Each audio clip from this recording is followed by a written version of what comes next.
All right, education. Now, joining us in the studio is strategy consultant and public affairs analyst, Dikbo Oyewole. It's nice to have you join us. Good morning. Thank you. Now, a lot of people will say, okay, education, of course, and all of that, but we in the country, Nigeria, has been very used to strategies of, invest monies into, release billions of money to build this and build that and build this. How much of education or how is a game changer in trying to tackle poverty in this case? Okay, well, I think it is the main game changer because when we're talking about poverty now and getting a nation out of poverty, it's actually a long-term goal. It's not something you get done in 1 year, 2 years, or in one term in office, okay? And leaders who have been able to successfully do that in history are people who have a broader vision of things to come. Now, it's not just about getting people out of poverty. It's about also ensuring that they have a sense of security and responsibility in other areas, okay? And that being said, human capital development is the surest way to get people out of poverty, which is mostly hinged on education. Now, when we're saying education, we just mean the doctors, the engineers. The technical schools as well have a role to play. There's been a jobs report that came out a few years ago that says that in 20 years to come, the jobs that will be most relevant won't be the college degrees that we're going for today. So the question is, in a nation like Nigeria, what are we doing to ensure that our children of today are relevant in that future for next decades to come? So I think education is a strong place to start from if we want to get ourselves out of poverty at the long run. How key is the role of leadership in driving all of what is necessary to ending extreme poverty? Okay, well, everything is actually hinged on leadership because, like I said, somebody needs to chart the course. Somebody needs to have the vision. Okay, we can't just say as individuals we can do what we can do, but people that have the large-scale impact and influence is the government now.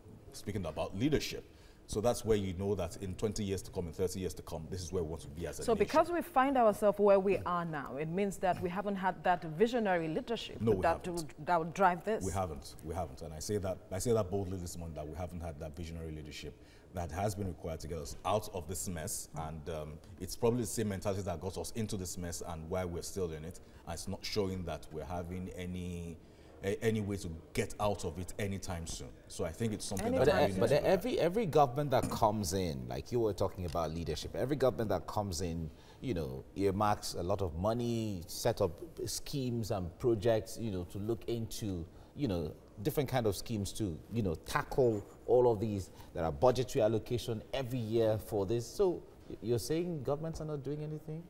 Okay, so I'm not saying they're not doing anything. I'm saying the question is what they're doing. Is it effective? Okay. Or how effective is it? If you're saying that you have a huge amount of money and then you're distributing it out to people, how effective is that? How sustainable is that? Because the whole idea of getting people out of poverty isn't to get them out in 10 years and have them slip back in 20 years to come. It's about doing things that are sustainable, having government policies that are sustainable to ensure that what you're doing, you don't take 5 steps forward and 10 steps back. Okay, so that's where the question is, saying that we need to invest heavily in education, and we're not doing that right now. Our national budgets were not as high as 15% in education, which is quite appalling for a nation that we're saying that we're where we are today. We need to plan for the future, and we need to plan for the future from today. All right.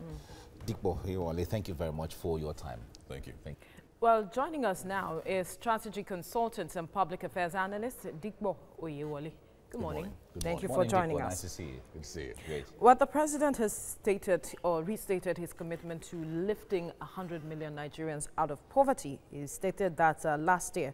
Then again, we see the World Bank coming in to, help out with $2.2 billion through projects. And some of the projects I would like to mention is the Nigeria Rural Access and Agricultural Marketing Project, the Innovation, Development and Effectiveness in Acquisition of Skills, Environmental and Social Standards Enhancement Project, to mention but a few. But how strategic and sustainable are these projects to address issues of poverty? Okay, well, yes, so aside from education, we also need these kind of projects on ground to also get people out of poverty, because really to have people actively engaged and productive is another way to get them out of poverty. Because what is the problem really? If you can have people who are skilled, people who can do something to generate value for themselves, to generate value for people in exchange for money, then you can get them out of poverty. That is why these kind of programs are relevant. But I will still lay a lot of emphasis on education, because like I always say, getting people out of poverty is a long-term goal. You do need to start from somewhere, but it is a long-term goal to ensure that it is sustainable, and whatever measures you have in place, they are consistent. Well, when it comes to education, certainly everybody will agree with you that that is the best way to go. Yes. But however, as we keep investing, or we start investing in the long term, there's a short-term Yes. That needs strategy immediate too, to so be that addressed some immediately. persons who are already in it Yes. will be able to come out. Now, the government has set up, the end power is there, the trader money. Government has been giving monies to people, you know, and all of that through all of these schemes. How would you assess the success of the objective of the monies that has been given to people? Okay, so a lot of the social intervention programs, for me, they haven't really done as well as you'd expect them to be. This is why. So far, they've been doing this for a few years, and we haven't gotten any accurate data from the government saying that, you know what, we gave 100 people 5,000 naira each. This is what they've been able to make out of it. The sense of, or the lack of accountability is what I really have an issue with, which is what makes me think that there's a lot of failure in terms of the entire project, because I think it is a bit irresponsible saying that you have this bulk of money and then you just give it out to people.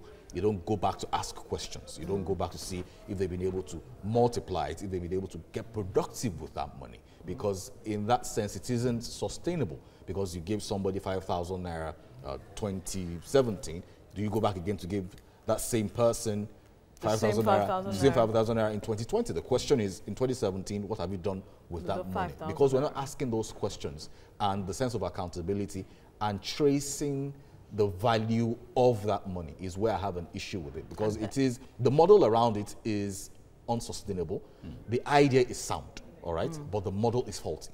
That is what I would say. And that is what you would like to see the government change? Yes, they need to be accountable about it and ensure that whatever money you're giving out, it in turn generates a lot of value down the line, not just giving them money, politicize it, and then you look away. All right, Dikpo Oyewole, thank you for speaking with us. Thank you. Thank you.